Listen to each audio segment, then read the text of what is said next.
कि तुम उंगली को मत छोड़ना। और जब शुरू शुरू में आए थे तो लोग जाते थे आते थे, जाते थे आते थे, जाते थे आते थे, और समय पूरा हुआ चले गए। ये बीच में आप अपनी अपनी इच्छा लेकर के सुख सुविधा पा करके धीरे धीरे पसने लगे। पसते पसते जो उसने नियम बना दिया उसका कर्जा लगने लगा, आप लादने लगे, थोड़ा थोड़ा देने लगे पाप और पुण्य, देते देते अब इतना हो गया कि कर्जे ही नहीं चुकता। कर्म कर्जा है पाप पुण्य का, ये जब चुक जाए तो जीव की रिहाई हो। और यहाँ तो कोई इसको चुका नहीं सकता। क्यों कि दो ही काम करोगे आप। मान लो कि अगर पाप नहीं किया तो पुण्य करोगे, तो पुण्य का भी कर्जा आपको देना ही पड़ेगा, और पाप का कर्जा वो आपको देना है। तो किसी से, दोनों से अदा नहीं हो सकते हो। जब अपना काम करोगे, जहाँ सूरत मन रूपी तन के दरवाजे पर बैठी है, जब आप उसका काम करोगे और नाम से सूरत को जोड़ोगे तब अपना काम है। इसके पहले ये जो काम शरीर के लिए करते हो और कुछ नहीं करते, बाकी और कोई काम नहीं।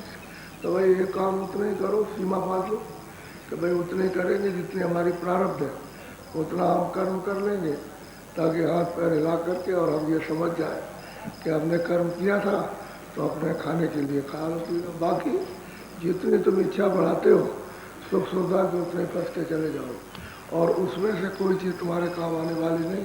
सब का सब वैसे ही शरीर भी धरा रहता है और सब सामान भी धरा रहता है। तो जीवात्मा को निकाल के अलग कर दिया। तो यही तो खेल है उसका, और क्या। कर्म करने का यही खेल है। आओ चलो, आओ चलो, यहाँ भी जहाँ ले जाना, 84 में 4 कानून, चलो जल्दी से। तो जब तक ये खबर देने वाले कि तुम कहाँ के रहने वाले हो, तो इस कलयुग में महापुरुष आए, उन्होंने खबर दी टेर कर, अरे भाई ये तो तुम्हारा घर नहीं है, तुम तो अपने घर से आए दूर गिरे, दूर आके फंस गए, वापस जाने का रास्ता तुम भूल गए, अब तुम रास्ता लो, चलो अपने घर को, अपना काम करो।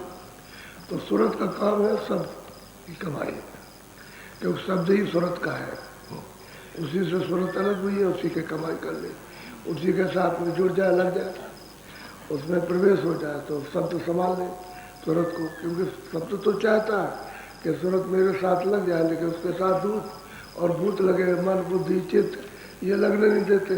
और फिर तरह तरह की इंद्रियों के दरवाजों पर बैठ करके वासना, तो वासना तमाम फैल गई, अब वो तो हो नहीं पाता। अब महात्मा जोड़ देते तो सरल युक्ति बताते, कठिन तो आप कर नहीं सकते हो, सरल से सरल युक्ति जो कल युक्ति है, सरल युक्ति। और इस सरल युक्ति से न कर सके तो दूसरी कोई भी युक्ति नहीं है, हो ही नहीं सकती। क्योंकि शरीर इतना चंचल और इतना दुर्बल, कमजोर और घिरा हुआ तमाम, मतलब ये है कि बाधाओं से, उसके बीच में तो वो योग हो ही नहीं सकता। पहले के योग सब महात्माओं ने खारिज कर दिया। अब ये सुलभ सहज नाम योग इसको रखा है, सुलभ शब्द योग, इसको पकड़ो और घर की तरफ चलो, तो अपनी कमाई करो। अरे अपना धन जाओ तो सुरक्षा करेगा, और दूसरे का धन जमा किया और आपने सोचा कि भाई मेरी वक्त काम और हिफाजत करेगा, तो शरीर ही जब तुम्हारा काम नहीं देगा तो वो कैसे। वो भी तो एक महल है, पर्दा है, वो जड़ पर्दा है, ये जड़ चेतन। जब तक ये सूरत है तब तक मालूम होता है चेतन, और जैसे ही सूरत अलग नहीं, जड़ हो गया। तो शरीर भी जड़, ये पड़ा निरा, और वो तो निरा शरीर तो जड़ है। तो उसको जड़ को बांध करके रखा, उसी की मेहनत करते देर होता है। अब यह है कि उससे काम लेना सीख जाओ और छोड़ना भी सीख जाओ, और अपना माल कमाना भी सीख जाओ, और कमाई करके और उसके साथ निकल चलो। तो ये पराया देश है, अपना देश है कर्म देश, काल का देश। कर्म देश कहते हैं काल का देश। कर्म 4 खानों, 84 अल्लाह चियोरी नरकों का देश है ये, इसमें जीव छूटेगा नहीं। जरा बत्ती जला दो बच्चा।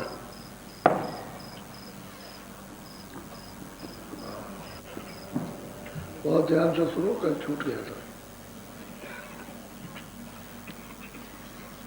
थोड़ा आधा सा रह गया है, कल बारे में आधा रह गया। बोलो।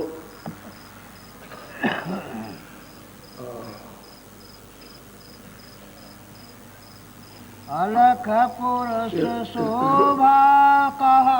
इसको खोल दो इसको।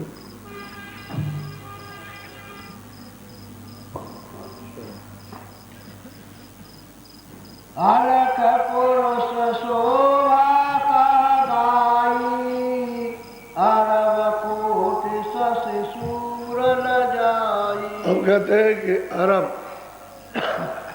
1 अरब कोट शशि सूरज चांद लज्जित होते हैं। ये सूरज चांद नहीं है, वो ऊपर के सूरज चांद कहते हैं कि वो लज्जित होते हैं।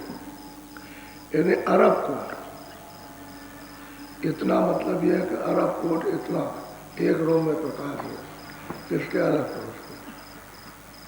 अब अगर विचार किया जाए, जितना आप विचार कर सकते हो उतना कर लो, बाकी तो और ज्यादा है, और ज्यादा उसका 1 रोम कहता है। जब इतना प्रकाश है अलग पुरुष के, पहले तो सतपुरुष का बताया जो सतलोक में, अब यह अलग पुरुष अलग लोक में है, उसमें विराजमान। कहते हैं कि भाई इसकी शोभा कैसे कही जा सकती है, जिसका 1 रोम में इतना इतना प्रकाश है, उसकी शोभा कैसे जवाब से कही जाएगी। लेकिन अब ये पता चलता है गिनती एक तरह से खत्म कर दी और महात्माओं ने ऐसे वचनों का उच्चारण किया जिससे संकेत मिल जाए, तो ये संकेत दे रहे हैं। लेकिन आपको ये, आप तो समझोगे कि ये सूरज चांद होगा, ये सूरज चांद है, वो ऊपर के सूरज चांद, उनका वर्णन किया है कि ऐसे सूरज और चांद यानी अरब कोट 1 रोम में प्रकाश करते, अलग कोट, ऐसी शोभा कह नहीं सकता। बोलो। सोरठ रूप ऐसा पाई, कोटि भान छवि ऐसी गाई। कहता है कि भाई सूरत ने यानी उसको पाया, देखा, अलग पुरुष को देखा। पाया का मतलब देखा, उनका दर्शन दीदार हुआ। सतपुरुष का भी दर्शन सतलोक में हुआ, अब अलग पुरुष का हो रहा, दीदार दर्शन पाया। कहते हैं हमने पा लिया। सूरत कहती है कि हमने मनुष्य रूपी इसी तन में बैठ करके उसको पाया, क्योंकि यहाँ बैठ के पाएगा तभी तो कहेगा, तभी तो इस हाथों से लिखेगा। अगर कोई हाथ पैर नहीं उसके होंगे तो कागज पर कैसे लिखेगा, लिखा यहाँ बैठ करके उसने पाया। अब ये शोभा किसको मालूम। हम लोग तो जड़ जीव हैं, जगत में फंसे हुए हो, कभी हमारा उस तरफ को ध्यान ही नहीं, कभी कि भाई कहीं हमारा कुछ है, आप कुछ नहीं, आप तो यही सब समझ, इसी को सुख, इसी को स्वर्ग, इसी को नरक। जिसको दुख मिल गया उसको तो समझा नरक हो गया, और जिसको सुख मिल गया 8 हवेली धन दौलत साज और सामान मान बढ़ाई, उसका यही स्वर्ग है। अब आप इसी को कहने लगे स्वर्ग ये नहीं है, ना ये नरक है, ये तो पिंड लोक है। तो ये जो दिखाई देता है, ये तो मनुष्य शरीर भी 84 में, लेकिन 84 के ऊपर है, क्योंकि इसमें साधना का दरवाजा है, इसमें साधन हो सकता है मनुष्य शरीर में। वैसे 84 में शामिल है, उससे अलग पिंडज है। तो पिंडज मतलब यह कि जो पिंड से तो मनुष्य पिंड से पैदा होता, तो वो भी मतलब है 84, लेकिन सबसे ऊंची 84। अब चेत जाग चेतने का यही मनुष्य शरीर है, जाग जाए तो निकल जाए, नहीं चेत है तो बाकी जो योनियाँ है वो मतलब ये पशु पंछी होते, मतलब मनुष्य शरीर को 5 तत्वों को छोड़ करके, इसलिए वहाँ कोई साधन नहीं। ये नरक है, नरक इन आँखों से दिखाई नहीं देता, इन आँखों से दिखाई देता तो आप उनको घेर लेते, जा करके घेर लेते, तोप चलाते, बंदूक मारते उनको कि तुम यहाँ क्या है। इसलिए इन आँखों से वो नहीं देखा जाता, बाहर के आँखों, और नरक वाला और कई नाम के नरक है। तो ये तो छोटा सा नीचे का स्थान है, तो और ऋषियों मुनियों ने भी साधना की तो उन्होंने भी देखा इसको कि नरक है। तो कहते हैं कि भाई उसको कौन जानेगा। अब वो महिमा कर रहे हैं सत्पुरुष की भी बहालत को, कहते हैं भाई उसकी शोभा कह नहीं सकते। बोलो। सूरत चली आगे पगधारा, अगम लोक कहते हैं कि अलग लोग से जब सूरज चली, जो ये दोनों आँखों के बीचों बीच बैठी, ये जब चली वहाँ पहुँची तो अगम लोग को कहते हैं पगधारा, चल पड़े। और वहाँ जाकर अगम लोक में उसने सब देखा और अगम पुरुष का भी दर्शन किया। वहाँ सब देखा अगम लोक में कि कैसी कैसी रचना है, तो वो तो एक से एक विचित्र रचना, और वहाँ जा कर के देखा। यहाँ बोलो। हाँ। अगम पुरुष की शोभा न्यारी, कोट नखर बसूर उजिया। अब अलग पुरुष का तो अरबों यानी कोटन सूर्य उजाला। अब ये कहते हैं अगम पुरुष का खरबों यानी कोटन सूर्य उजाला, खरबों यानी सूरज और चांद इतना प्रकाश। ये नहीं, वो जो ऊपर में मिलते हैं सूरज और चांद 10वें द्वार में और भंवर गुफा में, उनकी महिमा की है, इसकी नहीं। ये तो नीचे वालों की कुछ नहीं है, यहाँ की कोई महिमा नहीं। उस चांद की उपमा दी है इशारे में, और उस सूरज की जो तेज है, श्वेत है, उस सूरज की उपमा दी कि खरब यानी कोट, उनके एक एक रोम में अगम पुरुष के प्रकाश हो रहा है। ये हमने जाकर के सूरत में कहा कि हमने वहाँ देखा जाके, यानी प्राप्त किया, पाया। और किसकी कृपा से पाया? गुरु की कृपा से। बगैर गुरु के तो उधर कोई जा नहीं सकता। मुख्य चीज़ तो ये है, असली चीज़ ये है कि गुरु के बगैर कोई नहीं जाएगा। अब वो गुरु की कृपा से गई तो उसे पाया जाए। ये देखा, बोलो। ताके आगे पुरुष नामी, ताको अकय अपार बख। अब उसके कहते हैं अगम पुरुष के आगे, कहते हैं चलते चलते कितने खरबों योजन चले गए सीधे, पता ही नहीं है कितने खरबों योजन चले, खरबों योजन।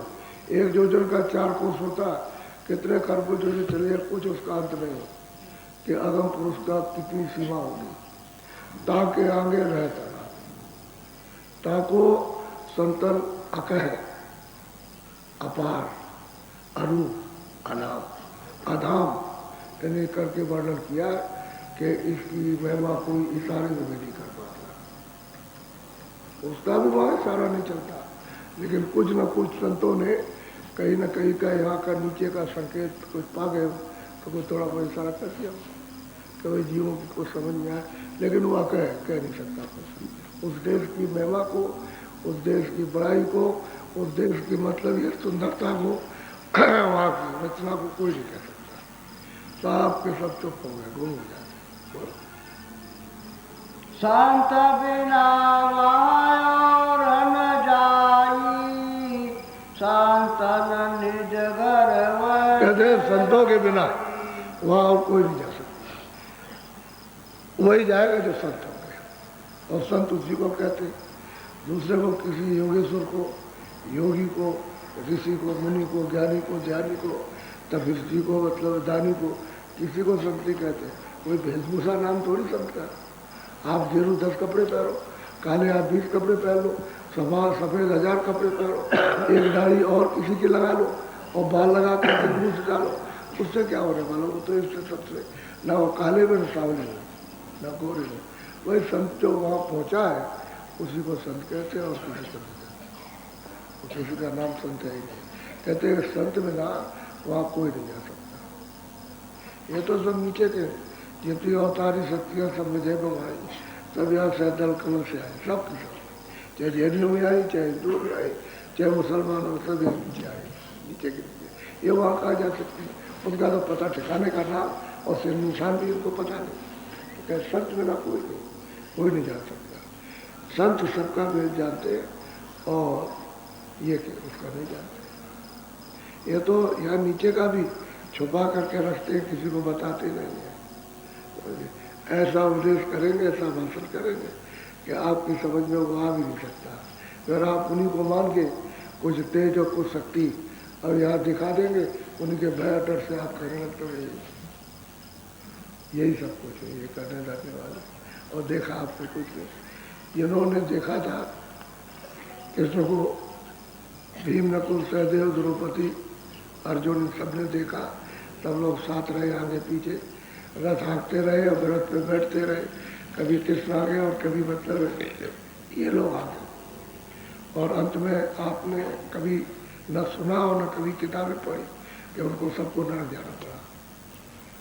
उन्होंने साफ जाते वक्त कहा कि मानुष मारने की तुमको हत्या लग गई है और तुम मुँह ढक लो, यहाँ किसी को मोहब्बत दिखाना और सीधे चले जाओ उत्तराखंड में एक एक नदी में, बैतरनी नदी, उसमें जाके गिर जाओ और कोई मोहब्बत दिखाना, ये लोगों को पाप लग जाएगा। तो सीधे इनको जाना पड़ा और जो गिरे तो सीधे नरक हो गए। तो जब ऐसे ऐसे लोगों के साथ इन्हें नरक नहीं छूट सकता है तो बताओ आपने तो वही कैसे कैसे थे? आप तो उनके साथ रहे नहीं, ना आपने उनका उपदेश सुना, जो रहे उनकी हालत ये रही। अब आपका क्या होगा? अब तो राम तो त्रेता के अंत में हुए, तो आपने राम को भी नहीं देखा, तो बताओ क्या करो? समझ गए? ये सोचने की क्या। अच्छा वो कहते हैं कि भाई राम सब में, ये घट घट में जीवात्मा उसी मालिक के अंश है, इसी को क्यों मान देते? इसी को मानो कि हम इसकी सेवा करेंगे। सेवा करके लड़ाई झगड़ा किस बात का? जब आप इसकी सेवा करने लोगे यही राम है, तो उससे ज़्यादा आपको पुण्य तो इसी से मिल जाएगा। उससे कुछ नहीं मिलेगा, इससे मिलेगा इनकी सेवा करोगे। तो इसी में समझ लो कि जन जन में, ये मनुष्य में, इंसान में, ये मालिक की ये जीवात्मा है, ये उसका नूर है, ये उसकी जीवात्मा, तो यही राम है। इसको सेवा करो, सबसे बड़ा पुण्य। इसी पुण्य से महात्मा मिल जाते, इसी पुण्य से सुख मिल जाएंगे। और ये पुण्य नहीं कर पाओगे तो मिलना मुश्किल है, क्योंकि इसी से दया धर्म आता, दया इसी से आती, इसी को देख करके, करुणा इसी को देख करके होती है कि भाई हमारे जैसा एक ही है, इसको भी ऐसी तकलीफ होगी जैसे मुझको होती है। तो जब ऐसा समझोगे तब तो तुम सच्ची सेवा जीवात्माओं की कर रहे हो। और कुछ नहीं, मतलब वैसे लड़ाई करते हो, कत्ल कर देते हो, इनका कत्ल करते हो, समझिए, और कोई मूर्त रखी हो उसकी हिफाजत करते हो, तो बताओ तो बोलती नहीं है। तो आपको क्या बताया कि तुमने ये पाप किया? जब कैसे बोलते थे, कहते थे मानुष मारने की हत्या लगी, तो साहब भी उन्होंने कहा कि तुम मुँह दिखाने लायक नहीं हो, क्योंकि तुमको जो देखेगा पाप लग जाएगा, तो अपने पाप को छुड़ा नहीं सकता, इसलिए तुम चले जाओ। और सही बात है, कितने लोगों को मारा, कितने लोगों को मारा, गुनाहों को, बेगुनाहों को मारा। गुनाह तो उन्होंने भी किया, उन्होंने कौन सा लड़ाई में कोई अच्छा काम होता है? गुनाह होते, पाप होते। तो असल में चीज़ ये है कि जीवात्माओं की सेवा करके ही संत जन प्राप्त होते हैं, उनका मिलना जुलना मृतलोक में होता है। और वो जब तक नहीं मिलेंगे घर के प्रति, बताए कौन? तो कहते हैं भाई वो उसके अगम लोग के आगे, अगम पुरुष के आगे रहता रानी, उसकी शोभा, उसकी महिमा, उसके देश की अकड़ वो नहीं कर सकता। किसी ने नहीं कहा, जो संत वहाँ आते जाते उन्होंने भी नहीं कह पाया इतनी बड़ी महिमा, क्योंकि यहाँ कहने में कोई लंबाई चौड़ाई तो है नहीं, यहाँ कोई सुंदरता तो है नहीं, कोई शक्ति तो यहाँ है नहीं, मतलब कोई चीज़ नहीं है वहाँ, न वहाँ यहाँ शब्द है, न वो इस तरह का कोई, यहाँ वहाँ का जैसे सागर है, न यहाँ सागर है, तो कैसे उपमा कही जाए, बयान नहीं की जा सकती। ये है उस अपने देश का, वही के लिए आते हैं और भेद बताते हैं। वो स्वामी जी महाराज एक अनियानामा जब उसको उन्होंने प्राप्त कर लिया, तो वो अपनी वाणी से कहते हैं कि हम और प्रभु एक है। जो कहा कि हम और ये एक, यानी हम और ये एक, यानी हम और अनामिक पुरुष एक है, इनमें उनमें कोई भेद नहीं। और ये और हम एक, दोनों तरफ से कहा कि ये और हम एक, और हम और ये एक, इसमें कोई फर्क नहीं किसी तरह का नहीं। जब उन्होंने प्राप्त कर लिया, अब गोस्वामी जी महाराज को कौन जाने, क्योंकि वहाँ तो सब लड़ाई झगड़े में फंस गए, अज्ञान में फंस गए, झंझट में, विवाद में, स्वार्थ में फंस गए। तो स्वार्थ में उनको कौन पहचान सकता? अब जो स्वार्थ में नहीं रहा, उन्होंने रहा था, कौन किया? उसने प्रश्न किया, उसका उत्तर मिला, और उन्होंने सत्संग सुना है तो पकड़ गया, आ गया उनका।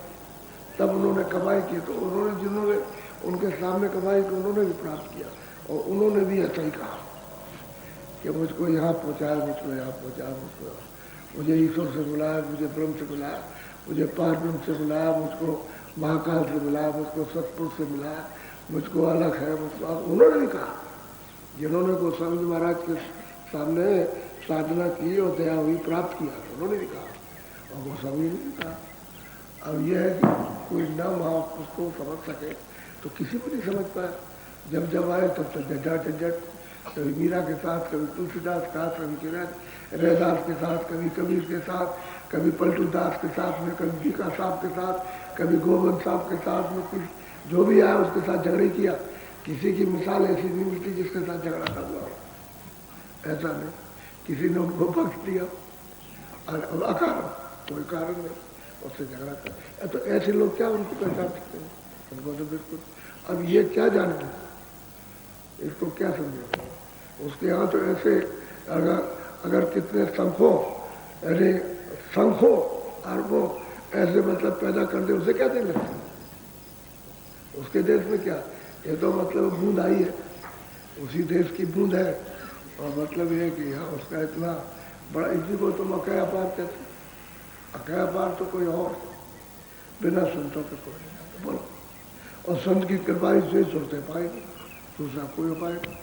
कोई अगर कहे कि हम भाई किसी और उपाय से मिलेगा, उसका फल तो भोगते रहोगे। जो भी आप करोगे तब तो भिक्षा दान पुण्य करोगे, उसका आपको फल मिल जाएगा। उसके लिए तो कोई इनकार नहीं उठना चाहिए। इसका नियम है उसका कि जो ये करेगा ये पाएगा, जो ये करेगा उसको ये मिलेगा। एक को आराम मिलेगा, एक को सजा मिलेगी, तो फल बढ़ जाएगा। आप बहुत चुप हो जाओगे, बस इतना ही। भाई कष्ट उठाओगे, जब आराम मिला तो चुप हो गए, चुप्पी साथ के मुझे काम करने लगे, फिर ये होता है। बोलो। हे स्वामी यह विनती हमारी, भेज दिया तुम अति सेवा। अब वो सूरत कहते हैं कि स्वामी ये विनती हमारी प्रार्थना है कि आपने सारा भेद दिया, भी सारा भेद दिखाया, और सारा सब कुछ आपने चला के सब। हमारी कुछ विनती है, कुछ प्रार्थना हम गुरु से कर रहे हैं।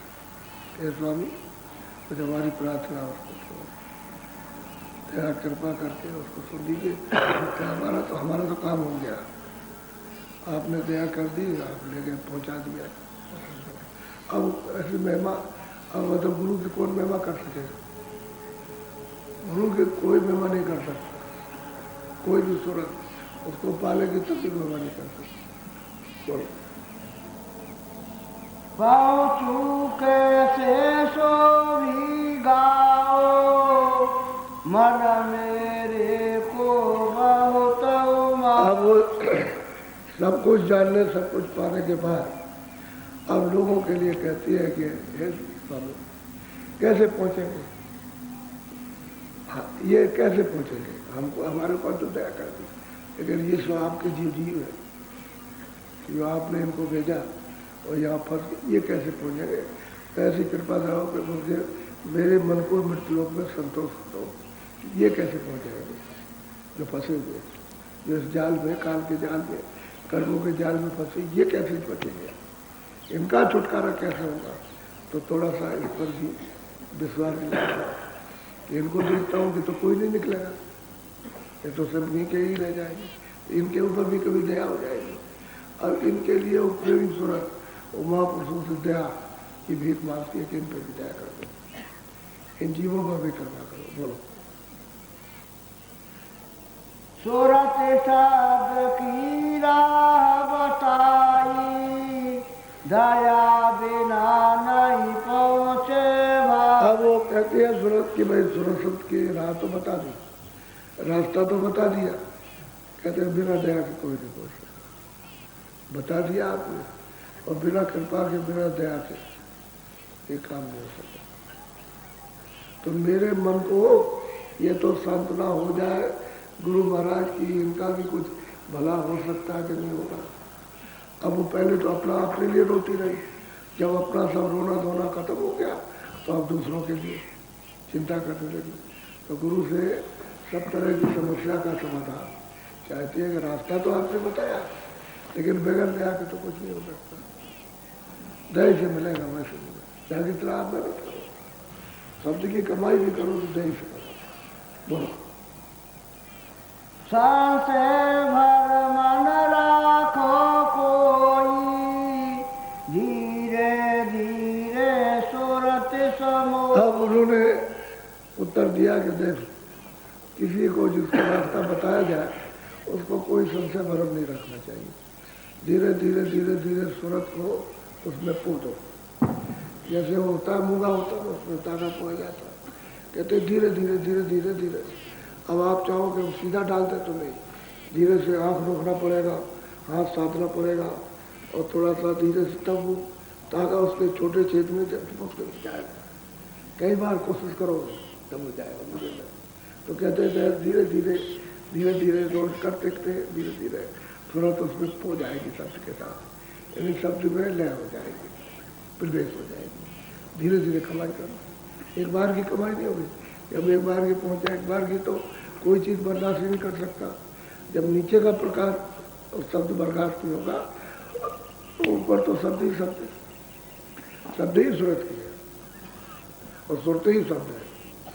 वो तो ये है उसका जज्बा। तो धीरे धीरे सूरत को शब्द पो उससे मिलावटी मिल गया। अब ये उपाय बता रहे कि जिनको नामदान मिल जाए उनको धीरे धीरे हर रोज करना चाहिए। दरवाजे में बैठ करके और जब शब्द आने लगे तो बराबर ये जरूर निगरानी रखो कि मेरा मन कहीं उस समय पर भागे नहीं, कहीं किसी चीज़ में न जाए और धीरे से रोक करके रखो कानों के साथ। धीरे धीरे धीरे धीरे धीरे धीरे तो शब्द पकड़ में आ जाएगा और शब्द को प्रोने लगोगे, उसको उसमें प्रवेश करने लगोगे तो काम बन जाएगा। जल्दबाजी नहीं। कहते हैं सबसे भरम न राखो कोई भरम संशय रखने की जरूरत। सीधा रास्ता जब बताया तो सीधा चल रहा। अब उसमें संशय भरम तो इंद्रियों के अंधकार में भरम होता है या ज्ञान है। संशय भरम तो जब ही होता है कि मतलब ये कि खुलेगा नहीं, मिलेगा क्या नहीं। अरे धीरे धीरे प्रीत प्रतीत जब रखोगे तो संशय भरम कोई नहीं रहेगा। धीरे धीरे सूरत को लगाओ। बोलो। साध खोज तुम निसदिन राखो, बार बार स्वामी ये कहते रोज शब्द की खोज दरवाजे पे बैठ कर घाट पे बैठ करके नित्य खोज करो। हर रोज सुबह भी शाम को भी, जब 5 मिनट 10 मिनट 15 मिनट रोज बैठ करके, और जो कुछ भी कमाई हो या न हो वो सुनाओ कि बनता कि नहीं बनता, तो उसका जतन बताएगा। तब वो कहेगा कि मैं तुम्हारा मन उस समय भाग जाता है तो कोशिश इस बात की करो कि चारों तरफ से मन को रोक करके रखो, कहीं जाए ना पड़ा। तो पता चल जाता है कि मन वहाँ चला गया।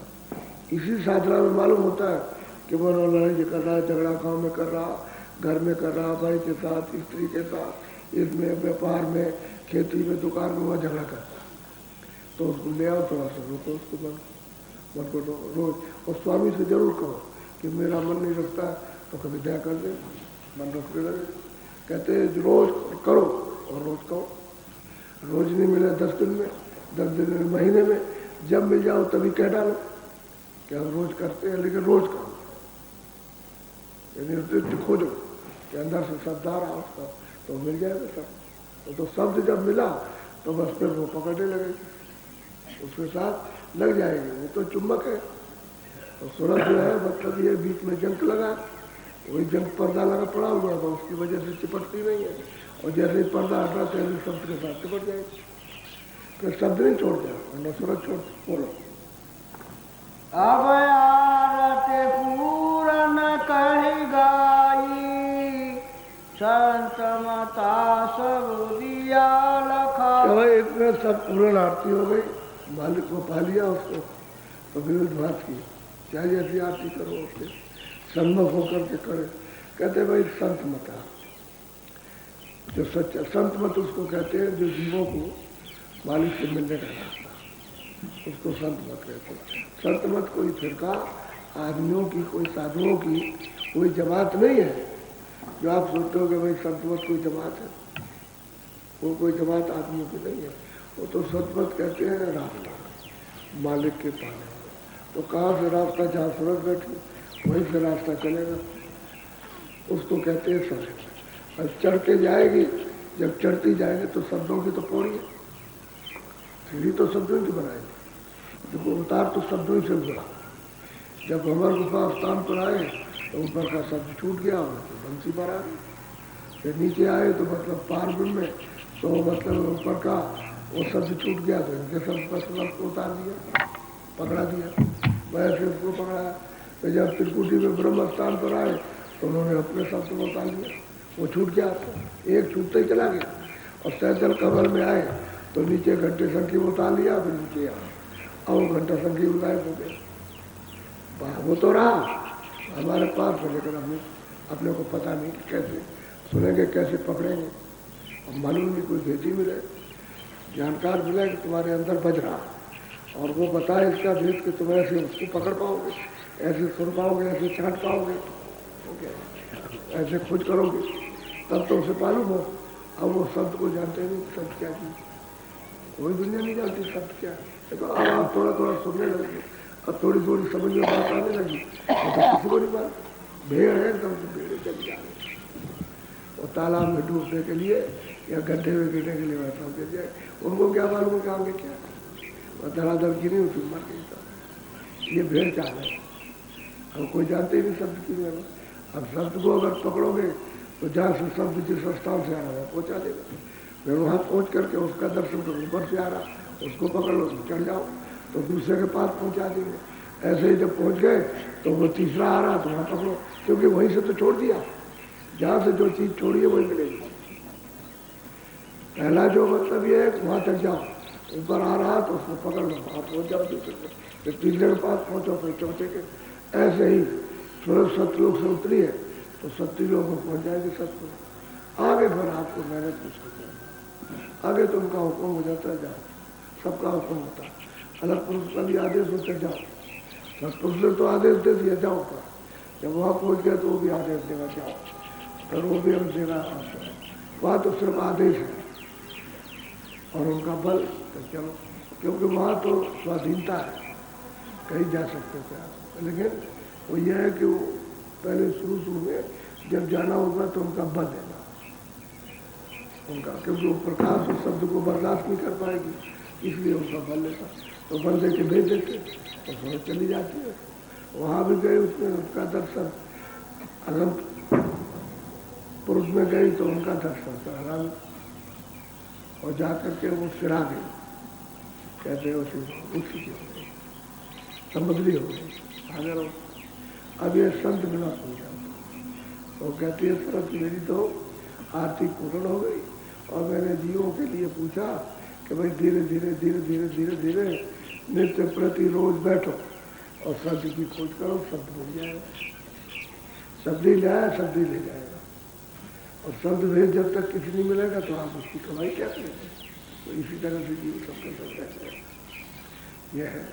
अब यह खाना पीना तो इसलिए मना किया जाता है कि अशुद्ध खाना खाओ, आपका मन तो वैसे भी चंचल है, तो अशुद्ध चीज़ें खाओगे तो मतलब तुम्हारा और विकसित मन हो जाएगा, विकसित हो जाएगा और चंचल तेज होगा, तो हवा की तरह से उड़ेगा, तो फिर उसको कैसे बसीभूत करोगे।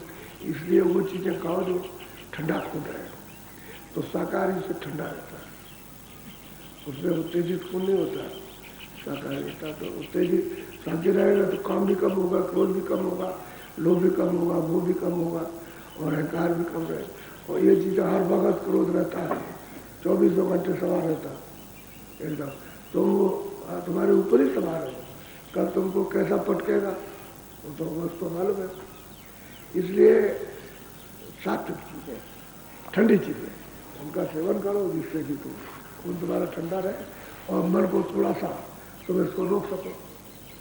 इसलिए मना करते हैं कि भाई इन चीज़ों का सेवन मत करो, ये तुम्हारे लिए बाधक पड़ती, और उन चीज़ों को सेवन करो तो जो तुम्हारे लिए सहयोगी पड़े। तो ये नित्य प्रति जब रास्ता मिल जाए कि ये रास्ता है जाने का, रोज कमाई करो, उसकी बैठ करके अंतर घाट पर और उसको कानों से आँख से उसकी खोज करो कि इधर से आवाज़ आ जाए, इधर से दिखाई दे, इधर से सुनाई दे, इधर दिखाई दे, खोज करोगे रोज बैठ। और कहते प्रार्थना करते हो अंदर बाहर कि दया कर दो, कृपा करो, दया करो, मेरे मन को रोक दो, मेरी बुद्धि को जगा दो, जिससे विवेक हो जाए, मेरी सोच को जगाइए, बोझा हटा दी। प्रार्थना अंदर बाहर दोनों तरफ, अंदर भी बैठ के करो, बाहर भी करो, काम बनेगा। तो काम बन ही जाएगा, क्योंकि वो तो विलाप कर रही है। जब रो लेगी तो दया हो जाएगी। इसलिए तो ये रोना संतों ने, इनको प्रेमी भक्तों ने रो कर पाया।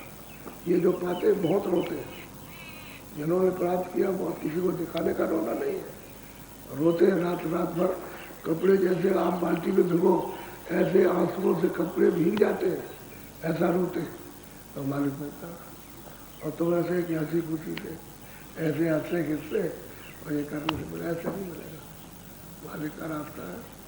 ये तो संसार मैल है, इसमें कुछ आप बोलेंगे तो मैल में, गंदगी में, कीचड़ में बसे हुए हो, तो कीचड़ में तो बदबू है ही, इसमें कहाँ से खुशबू निकलेगी? बदबू है। सुगंधी तो ऊपर है, ठीक है। जब स्वर्ग में सूरज जाती है तो वहाँ पर सुगंधी का ही भोजन है, उस शरीर में सुगंधी का ही आहार है, दूसरा कोई भोजन नहीं सुगंधी का। यहाँ एक शरीर में आहार है, साग सब्जी फल और मतलब ये घी दूध अनाज, इसका आहार है। ये चाहे इतनी सुगंधी दी है, ये शरीर रह सकता है सुगंधी से, आहार से रहेगा। ये आहार शरीर को रोकने के लिए है, लिंग शरीर को रोकने के लिए सुगंधी का आहार है, और सूक्ष्म शरीर को रोकने के लिए सुगंधी तो बात ही ज़्यादा वहाँ, लेकिन वो आहार नहीं होता, तो प्रकाश का आहार है। सहजल कमल में प्रकाश का आहार, कि प्रकाश मिलेगा तो वहाँ उस शरीर में जीवित रहेगी सूरज, और नहीं तो शरीर छूट जाए, फिर नीचे आ जाएगी। और त्रिकुटी में जाएगी तो वहाँ भोजन जो है शब्द का है। प्रकाश प्रकाश तो बहुत है, लेकिन भोजन शब्द का है। उस कारण शरीर में सूरज उस शब्द को भोजन करके तब जीवित रहेगी। प्रकाश और सुगंधी तो बहुत ज़्यादा, लेकिन उससे नहीं हुआ। अलग अलग शरीरों का अलग अलग भोजन है, स्थूल का अलग है, लिंग का अलग है, और सूक्ष्म का अलग है, और कारण का अलग। और उसके परे चली जाए तो सूरज शब्द रूप हो जाए, बस वही से शब्द रूप। फिर तो एक तालाब हो गई, जैसे एक तालाब बड़ा हो गया, ऐसे सूरज शब्द रूप हो जाती है तालाब के बाद। फिर आगे चल के दरिया हो जाता, एक तालाब है, बड़ी नदी हो जाती है, बड़ी सागर की जो सबसे बड़ी नदी है वैसी, मतलब उसका हो जाता। ऐसे ही है। और फिर जब जाएगी तो मतलब फिर वो पहुँच जाएगी अपने घर में, तो समुद्र में यथा हो। ये सब अलग अलग उसने रखा, तभी तो चढ़ाई होगी। तो संत मत सब दिया बताई, लखा भी दिया, यानी संत मत रास्ता दिखाया भी, और सबको दिखाया, सबसे मिला, और रास्ता बता भी दिया कि भाई चलो। अब जब रास्ता मिल जाए तो रोज कमाई करो, नित्य प्रति घाट पर बैठ कर शब्द खोजो, ऊंचा ध्यान दे करके, कान लगा करके ऊपर की तरफ सुनो, तो शब्द आपको सुनाई देता है। सुनाई देता है, कहते नहीं हो कि कभी कभी सुनाई देता है, कभी नहीं देता।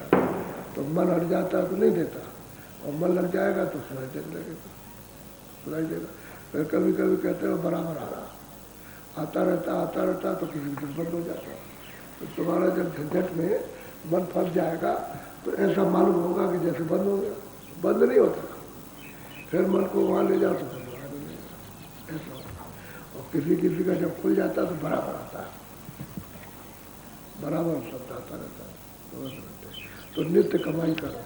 तो अपना तो यत्न कर दिया उसने, कहते हैं सब गुरु की कृपा दया हुई, बिना इनके कोई जा नहीं सकता गुरु के। अब वो दूसरों के लिए कहती है कि ये क्या करेंगे, तो कहते हैं जब भेद मिल जाए तो नित्य प्रति शब्द को घाट पर बैठ के खोजो, और कोई संशय भारत मत लागो। धीरे धीरे सूरज समूही शब्द में जोड़ दो, धीरे धीरे वो प्रवेश हो जाएंगे मोक्ष, धीरे धीरे। और धीरज रख करके करोगे तो जल्दी काम होगा, और जल्दबाजी करोगे शैतान की तरफ। जल्दबाजी में छूट जाता, और धीरज के साथ धीरज है मालिक की दया मिलती रहती है, धीरज में स्थिर रहता है। और जल्दबाजी करोगे शैतान मन का काम, और मन उखड़ जाएगा, तो ना अच्छा कर सकता है ना फिर ये कर सकोगे आप। छोड़ो तो धीरज रखो, धीरे धीरे धीरे धीरे धीरे, भरम संशय कुछ नहीं रखना। तो रास्ता सही है, उसमें क्या रास्ता है, चल रहे कोई आगे चलेगा, कोई पीछे, कोई हमें आया तो कभी कभी ऐसा भी होता है दया कृपा हो गई आगे चला गया, तो ऐसा मत समझो कि आगे निकल गया। अगर एक दूसरे की बात सुनो तो जलन पैदा हो जाती है। अगर कोई अपना अभ्यास बताने लगे तो उससे जलन हो जाएगी कि हमारे ऊपर दया नहीं, इसके ऊपर दया होगी। ये भी भरम, और दया तो सबके ऊपर कर रहा, लेकिन भरम हो गया, अब उससे जलने लगे आप, वैसा है वैसा। वैसे ही मन की उखाड़ पछाड़, ये मन की उखाड़ पछाड़ है, मन की लड़ाई है भरम की, तो आप उसी से जलने लगे। ये नहीं चलो इसकी भी मदद ले लें कि भाई हमको भी जरा से लगा दे, जैसे अपना किया वैसे मुझे भी बताए, तो वो बताता मदद करता, साधक जो होता है वो मदद करता, लेकिन उसी से जलने लगे। कह लगे उसको मतलब ही है डाल दिया, हम कुछ नहीं है, तो इसी में झगड़ा, इसलिए बताते नहीं, रहेंगे पास, कहते जरूर रहेंगे तुम भजन करो, तुम भजन करो, ये सब मत करो, भजन में लग जाओ, ये कहेंगे। जो अच्छे साधक होते ये कहते रहते, लेकिन आपका मन उकड़ गया तो क्या करेंगे, वो धीरज छोड़ दिया आपने, और फिर संत भरम जब ले आए तो बस इसी में गड़बड़ हो जाता। कहते संत भरम कोई बात, धीरे धीरे धीरे धीरे रोज में तो कैसे करो, तो आदत बन जाएगी, फिर करने लगोगे, होने लगेगा मोटा काम। बोलो जय गुरुदेव। अभी देखो भंडारा, अब आज से 40 दिन, अब तो करीब यार क्या दिन दे जाते थे, तो 40 दिन उसी में इंतजाम अच्छा होगा। बिजली लगनी है, पानी का है, टेंट है, रावटी है, ये सब प्रबंध होना। तो और आप मतलब ये है कि आप आ गए प्रेम के साथ में, आपने दिवाली का आपने सुसंग सुना, संत दिवाली नृत्य करें हर रोज संत लोग के बाद, और मते सब यूँ ही ये धूल उड़ाते, धोखा खाते, धूल कहते धोखा, तो एक दूसरे के ऊपर पत्थर फेंकते, पत्थरी फेंकना। अब ये है दिवाली का, ये जो गोले अंदर चल रहे हैं वो तो आपने चलाए नहीं, अंदर जो शब्द के बाढ़ चलते वो चले नहीं, उनको तो आपने देखा नहीं। और ये गोले मतलब बारूद के फेंकने लगे तो किसी की झोपड़ी जली, तो किसी का मतलब जो है किसी का शरीर जल गया, किसी का कुछ जल गया, ये लग गया, तो ये धूल उड़ाते। और मते जो ही धूल उड़ा, यही धूल है और क्या, और क्या, एक दूसरे के ऊपर हमला करते हैं। हम तो पटाखा छोड़ मार दिया, हम तो पटाखा छोड़ रहे थे और हमको पता नहीं चला, पटाखा चला गया होगा, और यही है और क्या, लड़ाई झगड़ा ऐसे हो जाता, हिंदू हिंदू में हो जाता, मुसलमान मुसलमानों, मुसलमान हिंदू हो जाता, इसी तरह से झगड़े हो जाते। तो ऐसे ऐसे ही अनर्गल जो संत दिवाली करते हैं उसको पता ही नहीं, तो मेरी दिवाली नृत्य की, वहाँ तेल बत्ती की जरूरत ही क्या, वहाँ ही नहीं तेल बत्ती, न दिया वहाँ, और न ये तुम्हारी माचिस है, और न ये रुई है, वहाँ तो सदा दिवाली एक रस होती रहती है, तो वो दिवाली सब तुम्हारी गई छूट। जब कभी तुम हो गए तो कितने जो वो कल्प और मुखर्मो बीत गए, तब से तुम वहाँ से आए हो। और यहाँ वो कहते हो सनातन जानते ही नहीं, सनातन धर्म क्या है उसका कोई आपको क्या नहीं, यहाँ चिल्ला रहे सताओ, यहाँ किसी बाप का नाम ले दिया, किसी वीर का नाम, किसी दानी का, उसका ही नाम लेते हो, वो सनातन हुआ। ये कुछ जहाँ से जीवात्मा है उसको सनातन कहते हैं। वही कहते हो, जब तक तुम वहाँ नहीं पहुँच जाओगे तब आज घर है कोई आपका। अब यहाँ प्रदेश में आप विचर रहे हो, घूम रहे हो, और कहीं ठिकाना नहीं रहता, कौन ठिकाना देगा, अरे जाओ जाओ अपने देश में जाओ, वो कहेगा अपने देश में, काल और क्या कहता है अपने देश में जाओ, हम मना कब करते हैं, तो बिहार रहोगे बगावत कर रहे हो, हम सजा देंगे, तो वो बगावत, ये बगावत ही है, पाप कर्म पुण्य करो, ये बगावत है। अरे पुण्य को भी, इसको भी छोड़ो, पाप को छोड़ो, तब तो आप अपने देश में जाओ, तो दोनों कर जला दिया दोनों जो, वो तो बगावत तो है उसके देश की, वो तो कहता है हमारा पाप कुछ मत करो, तो अपना वापस जाओ, तो ये कहता है वापस जाओ, मना नहीं करता है तो वापस जाओ, लेकिन तुम जबरदस्ती कर रहे हो तो क्या करेगा। तब उसने नियम बनाया, तो नियम बनाया तो दंड देने के लिए, अब उसने ये सब बना दिया तो खींचा देता है, और भगो भगो भगो भगवान हर जगह तो भगो, अभी तक ठिकाना नहीं लगा, उधर गए, उधर से लौट के कितने चुप के बाद इसमें आ गए और इसमें फिर उधर ही भाग के गए, फिर वही लौट के भाई यही रेड घड़ी नीचे नीचे। यानी कभी बच्चे जब ऊपर जाते हैं नीचे तो हाँ ऊपर वाले हंसते, नीचे वाला नीचे आ जाता और फिर नीचे का ऊपर गया तो वो हंसते जा करके, बस यही है। तो कभी उधर कभी इधर कभी उधर, घर नहीं मिलता। इसी में दुखदारों रोते चिल्लाते रहते सुनने वाला को।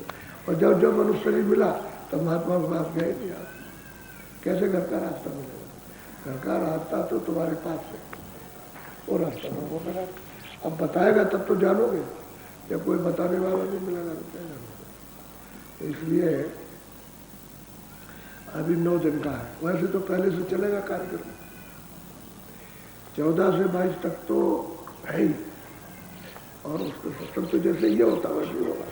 अभी बराबर सत्संग जब से मैं आश्रम में हूँ, नीम सारण से जब से आया गुरुपूर्णा से, तब से बराबर सत्संग चल रहा है। और ऐसा ही सत्संग चल रहा है हर रोज। यानी मतलब यह है कि कोई संसारी कोई बात नहीं किसी तरह। जब तो हमको संसारी बात आपको सावधान करने के लिए कह देता था, हालांकि उसमें हमारा सिर्फ यही था कि आपको इन सब चीज़ों में विवेक हो जाए, इन सब उलझनों को आप समझ जाए और उससे निकल जाए, इसलिए कह देता था। अब मैंने वो भी कहना छोड़ दिया, कुछ नहीं, वो भी धोखा ही है, धोखा तो है ही।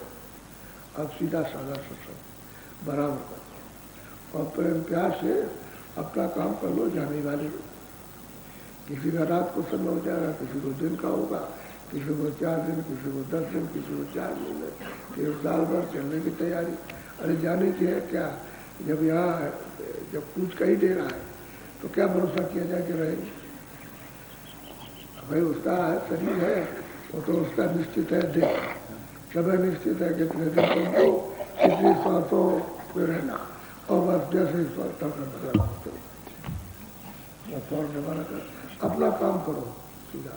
तो तैयारी करो भंडारे की, आपके जिले जिले के भोजनालय बनेंगे और व्यवस्था रहने की होगी वहाँ, समझ गए? सब अपना अपना जहाँ जाओ वहाँ आओ, आदमियों को पहले भेज दो ताकि वो भंडारे की जो आपके जिले के आएंगे उनकी व्यवस्था, हर जिले की अलग अलग भंडारे खोलते हैं, इसलिए किसी को कोई तकलीफ न रहे।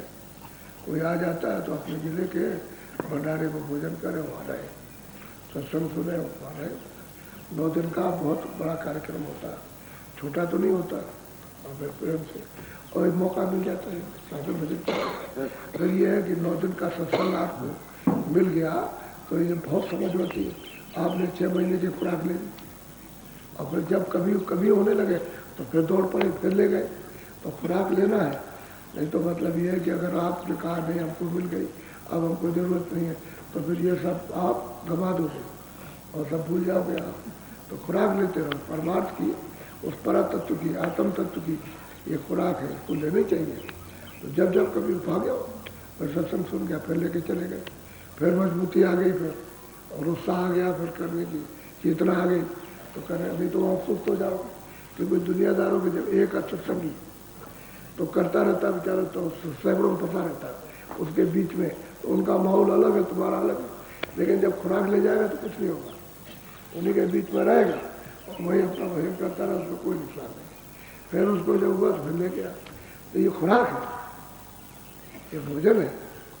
सत्संग भोजन, सत्संग जल जो कोई पावे, जो तुम्हारे ऊपर में इधर उधर की गंदगी आएगी और सत्संग से साफ कर देंगे। अब आपको ये सब बारीकी तो बता देंगे कि भाई बारीकी इसमें क्या है, वो कुछ जान नहीं पाते, तो वही रह जा रहे हैं, उसमें फंस गया, उसमें फंस गए। अरे फंसना सा क्या, वो तो वैसे ही अज्ञान में उलझना। तुम चले आओ, कोई नुकसान नहीं होने वाला, लोग चले आते। जो लोग विश्वास करते हैं कि बाबा जी ने कहा था कि तुम चले आओ, कोई नुकसान नहीं होता। उसको बुखार आ गया, बुखार इतना आया 5 डिग्री से ऊपर, तो कहते हैं 5 डिग्री आया तो छोड़ दे, चला आया 5 डिग्री बुखार आया रोकने के लिए, तुझको रोकने के लिए, और तू चलते गाड़ी में बैठा, बुखार उतर गया, उसका उतर गया। कभी कभी तो उसको खुद बुखार आ गया कि मैं बिल्कुल एकदम से बेहोश हो। अरे तू गाड़ी में बैठ जा, उसकी परीक्षा कर ले। गाड़ी में बैठ गया, लेटा, उसको बुखार उतर गया। कह लगे बच्चों और मैं ये नहीं जानता हूँ। अरे भाई फिर सांस होना चाहिए, निस्वार्थ ही तो सब कुछ फलता है। परमात्मा को निस्वार्थ तो चाहिए चाहिए और सुख को देते हो। ऐसा नहीं करना तो ले जाओ थोड़ा। और जो कोई नया आना चाहे तो नामदान होगा। यदि वैसे तो मतलब एक दिन छोड़ के दूसरे दिन, तो मान लो कि 9 दिन का है तो 4 दिन तो नामदान हो ही जाए। कि कोई आदमी नया आ जाता है, एक आध दिन तो सत्संग सुनने चाहिए उसको। बिना सत्संग सुने आपको बता दिया तो आपको कुछ समझ में आया नहीं, वहाँ चले गए, चुपचाप वहाँ रख दिया ताक में, और 2-4 दिन के बाद भूल गए, और वही संसारी अपना काम कर रहे। सत्संग पहले सुनोगे तो थोड़ा बहुत करो, या 10 ही दिन करो, 15 दिन करो, तब तक जिसके साथ रहोगे आपको जगाता रहेगा, याद दिलाएगा, अरे भाई भजन के लिए आए थे, तो वहाँ गए थे, नामदान लेके आए भजन करने के लिए, तो ये भजन करो, तो उसको चिताता रहेगा। तो कभी करेगा, कभी छोड़ेगा, कभी करेगा, फिर पकड़ जाएगा उसको, तो सत्संग सुन जाएगा, फिर लग जाएगा। ऐसे ही होता है, सबके साथ ऐसे ही होता है, ऐसा नहीं होता। हमारे साथ भी ऐसे हुआ कि हमको तो कुछ समझ ही नहीं है भाई सत्संग क्या होता, सत्संग का फल क्या होगा। ऐसे गए आए और ये वहाँ चलो जल्दी से चले, और फिर सुने आए तो लोगों ने कहा अरे चलो ये यहाँ क्या बैठे करोगे, वहाँ गया तो वहाँ मिलेगी। एकदम से गए वहाँ सत्संग सुना तो धीरे धीरे धीरे धीरे चस्का पड़ गया। तो ऐसा ही होता है, जब सत्संग का चस्का लगता तो फिर अच्छा नहीं लगता। सत्संग तो अथाह है, अपार है। तो आपको क्या मालूम है, हम तो कहते थे भाई सत्संग तो जब आपने सुना नहीं था तब तो मिली जुली चीजें सुनी थी आपने, तो उसमें परख पहचान थी नहीं आपको। तो मतलब ये कभी कह दिया ठीक है, कभी कह दिया अच्छा होगा, ऐसे ही होगा, ये होगा, अब सत्संग हो रहा है, तो अब समझ तो अब चीज आ रही है। अभी मिली हुई चीज तो है कि अब तो बिल्कुल प्योर है साथ में सत्संग। अब 9 दिन का हो रहा, तैयारी होगी। दूसरा ये है कि अपने काम में मस्त रहो, किसी तरफ देखने की जरूरत नहीं, जिस काम के लिए उसी में मस्त रहो। अपनी जो कुछ सेवा मिल गई खुद इच्छा से सेवा कर दी, जो कुछ बताया किसी ने कहा भाई ये सेवा कर दो, सेवा कर दिया। उसके बाद भजन ध्यान में मशगूल हो, भजन ध्यान में वो किसी की तरफ भी देखना, क्या कुछ जिस काम के लिए आए उसी को देखो, इधर उधर कुछ नहीं देखना।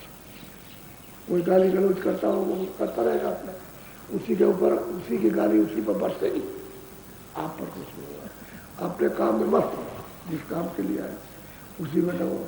और अपना धंधा छोड़ के दूसरे में फंस गए तो मिलेगा तुमको क्या? अरे कूड़ा कचरा तो मिलेगा, और क्या मिलेगा, और क्या मिलता है? तो क्यों मन खराब करते हो, क्यों बुद्धि खराब करते हो, चित्त खराब करो, तुम्हारा किया कराया सब भूल जाए। अपना संभाल के रखो, जो भजन करो उसको हृदय में रखो, किसी को देने की जरूरत ही क्या। सेवा कर दी बस हमारा हमारे पास रहेगा, और सेवा ली तो तुम्हारा भजन में से चला जाए, उसको क्यों आप हो जाएगा। सेवा कर दो, कोई हो छोटे बड़े, वो तो सबके लिए समान चीज है। परमार्थ तो सबके लिए समान है, और जो उसका नियम वो समान है। उसको समझते हम बहुत बड़े, उससे कुछ नहीं होने वाला। और तो सेवा करो, अगर तुम सेवा लेते हो तो तुम्हारे में से भजन उसमें चला जाएगा, वो ले लेगा जो सेवा करने वाला, और तुम रह जाओगे ऐसे। इसलिए सेवा करो, ताकि जो कुछ भी मिनट 2 मिनट 10 मिनट 15 मिनट जो कुछ भी करो उसको हृदय करो, ताकि हमारा खर्च न होने पाए। और तुम देते रहे, तेरे पास क्या रहेगा, रोज तू देता रहेगा, दूसरे का कल्याण मिलेगा उसको दे देगा, तो भजन तेरे पास तो क्या रहेगा, कुछ नहीं रहेगा। इसलिए सेवा करना बहुत जरूरी, जो मिलता। अगर नहीं कोई बताया ऐसे झाड़ू लगा लो, हम भी तो झाड़ू लगाते थे, हम कौन से मतलब वहाँ सेठ साहब मार से लग गया, हर झाड़ू लगाने लगे, जीतने लगे, लिपाई करने लगे, समझ गए, वो धुलाई करने लगे, कुछ ना कुछ करते थे, सेवा करनी जो मिल गए। अच्छा शुरू की आदत थी हमारी, क्योंकि महात्मा की टोली में पहुंच जाए, लेकिन आपने इच्छा आपने तो उनका कमंडल मार दिया, उनका ये मार दिया, लंगोटी मार दी, उन्होंने लंगोटी उतारी, हमने धो दिया पट से, फौरन बस लगाया, जो कुछ हुआ साबुन आपने लगाया, मतलब धो डाल दी, पानी में धो और लंगोटी सुखा दी, तो सब खुश रहते थे, प्रसन्न रहते थे। अब खुश रहते हमने बहुत किया। बर्तन है भंडारे के, गए भंडारे में देखा बर्तन गंदे, हाथ मारने लगे बर्तन, ये हाथ घिस गए, ये हाथ काले हो गए थे, इसमें ठट्ठर पड़ गई, ठट्ठर कांटे पड़ गए इनके, ऐसे रगड़ा मारा तो तगड़े तो थे, तो हम रगड़ा मारते साफ कर। तो मतलब ये है कि सब खुश रहते हैं। अब मिले ना मिले वो तो अपने भाग की बात है, अब कहीं मिले न मिले, अब तो अपने को क्या पता क्या मिलेगा, अपने को जाती नहीं। ऐसे करते करते करते करते और एक समय आ गया कि गुरु महाराज मिल गए, अचानक दया हो गई, कृपा हो गई। ये होता है लगे रहने से, सेवा करने से बहुत कुछ होता है। सेवा करने से अपमान बनावट ये वो ये सब खत्म हो जाती है, दीनता का भाव रहता है हमेशा। सेवा भाव दीन का भाव, किसी की सेवा कर दी आप, कौन हिंदू कौन मुसलमान, तो हम तो भाई अपनी बात जानते हैं और अभी तक हमको कोई शर्म नहीं, अभी तक समझ गए। लोगों के साथ रहते हैं तो ये लोग रहता वैसा करते हैं, तो अभी तक हम करने लगते। हमको जैसे पहले थे वैसे अपनी, हमें ना पहले कोई बनावट ना आपको समझ गए, और न पहले समझते थे अपने को बड़ा और आप समझते कितने लोग आते हैं, हम तो कुछ नहीं समझते जैसे पहले रहते। एक से उपदेश किया गुरु महाराज की दया से, एक से समझाना शुरू किया, अब बहुत हो गए। और जो लोग वो मिलते हैं, एक जो मिलता है जिसको पहले अभी रहे मौजूद, और जिसको एक को पहले उपदेश किया था वो अभी मौजूद है अभी, तो वो देखते हैं वहाँ में समय सही जाता है। जब से हमको मिले थे जब वैसे अभी ऐसे होता, तो ऐसा बनना चाहिए अपने को, ऐसा स्वभाव, अपनी आदत, अपनी क्रिया उस तरह की वो नहीं कि हम बड़े किस बात के बड़े, किस बात, जब सेवाई का काम करना पड़े किस बात। तो ऐसे ही सबको ढलना चाहिए अपने को। अभी तुम रहोगे नहीं हमारी कोई सेवा करे आकर के और कोई ये करे, कर तो देगा, करेगा तो सेवा, लेकिन तुम भजन करोगे तुम्हारे पास कुछ नहीं देगा, तो फिर वैसे ही रोते रह जाओगे। ऐसा कुछ न कुछ करो जो कर सकते हो। बोलो जय जय जय गुरुदेव। और दूसरी बात यह है, हम यथाउचित शुरू से ही आज से स्वामी महाराज के पास बैठते थे तो वो समझाते थे कि देख बेटा बहुत लोग आए, यथाउचित सबका मान सम्मान, सबकी सेवा का ध्यान, तो हम चाहते तो सबका ध्यान रखें, सबका ध्यान रखें, कोई हो किसी से। अब यह है कि इतनी देर तक नहीं मिल सकते, अब इतने लोग हैं तो मैं किसी एक के पास बैठे रहो तो कैसे बैठ सकते हो, तो हमने ये रखा भाई नहीं। अब आप अगर एक आदमी मिलो तो मेरे लिए तो 2-3 दिन चाहिए, क्योंकि वो हटेगा नहीं, वो अपनी बात कहते ही रहेगा और कहते हुए हटेगा, दूसरा खड़ा रहेगा तो 3 दिन तो इतने आदमी को चाहिए जितने ये बैठे हुए, तो इतना समय कहाँ से, सब निकाले में बैठ जाओ, जो कहोगे सो कहते जाओ और तुम्हारी बात सुनते जाओ। तो तुम्हारे ऊपर जो हाथ पड़ता है मामूली बात, किसके ऊपर में जो हाथ पड़ेगा छोटी चीज तो नहीं। अब वो तो तुमको समझ में नहीं आता कि इसमें क्या आपको मिलता, जो समझते हैं वही समझ जाते। तो चीज असली ये है कि उसका तरीका होता निकलने का, सब कुछ मिलने का, प्यार करने का। अब एक तरीका है, एक प्यार करने का तरीका, अपना मानना है तो सबके। अब एक आदमी के धक्के से पैर पकड़े तो वही हाथ पकड़ लेते, दूसरी खींचे कोई। अब ये है बच्चों जैसा, यानी मतलब खींचा लेकर, लेकिन वो सबसे न पड़ता, ये होता है। तो इसको सबको देखना चाहिए, ये छोटे सब वो स्वामी महाराज कहते थे तो हमको उनकी बातें बराबर याद है कि भाई यथाउचित सब, छोटा हो बड़ा हो सब, सबको कोई बता जितनी जिसमें क्षमता उतना ही। और सब लोगों से कहता हूँ कि भाई सब लोग उसी तरह से रहो जैसे स्वामी जी सिखा गए, हम आपको बता दें, उन्हीं की सीख आपको पढ़ा देते, हम तो कुछ नहीं जाए, उन्होंने जो सीख दी है उसी को आपको पढ़ाता हूँ, तभी लोग सेवा करने लगे। नहीं तो कहाँ सेवा करते थे, किसी आश्रम में ऐसी कहीं सेवा होती, कहीं जाए किसी जगह कुछ नहीं, साधन भजन तो कुछ है ही नहीं। अच्छा बोलो जय गुरुदेव। अब थोड़ा सा ऊंचा देखो, अभी इसको कहते हैं निस्दिन शब्द की खोज करो, तो बैठ के ऊंचा सा ध्यान, कान लगा कर ऊंचा, क्योंकि ऊपर से ऊपरी आवाज आ रही, सूरज भी ऊपरी बैठी आकाश के ऊपर और ऊपर से शब्द ऊपर से आ रहा। तो कहते हैं मन को वही रोक करके ऊंचा ध्यान दे करके खोज करो, निटक लगाओ सुनने की, कानों से देखो उधर से किधर से आ रहा हूँ, ऊपर से जब आने लगे तो फिर उसको कहो बैठ जाओ भजन पर, बैठो।